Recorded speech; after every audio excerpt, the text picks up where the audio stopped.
Lëvizjet më të fundit të presidentit amerikan Donald Trump në drejtim të tarifave doganore kanë krijuar një valë shqetësimesh në tregjet financiare anë mban globit. Ndërsa bursat botërore kanë arritur të rikuperojnë pjesërisht humbjet, dollari amerikan ka dalë si një nga humbësit më të mëdhenj nga kjo krizë e re tregtare.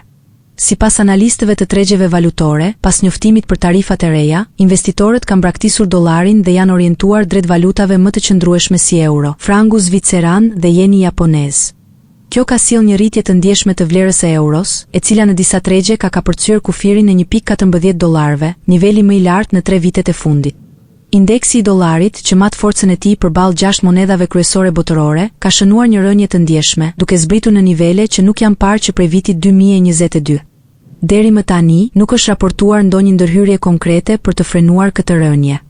Ndërkohë, ekspertët ekonomik paralajmërojnë se politika doganore të Trumpit, të cilat shihen si të paparashikueshme, po e shtojnë rrezikun që ekonomia amerikane të përballet me një recesion.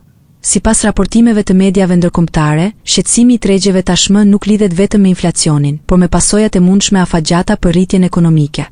Edhe pse dollari është në rënje të lirë, presidenti Trump nuk shfaq shqetësim. Përkundrazi, ai e konsideron këtë dobësim si një avantazh ekonomik, pasi sipas tij, një monedhë më e dobët ndihmon në uljen e borxhit kombëtar dhe përmirëson bilancin tregtar të SBA-s.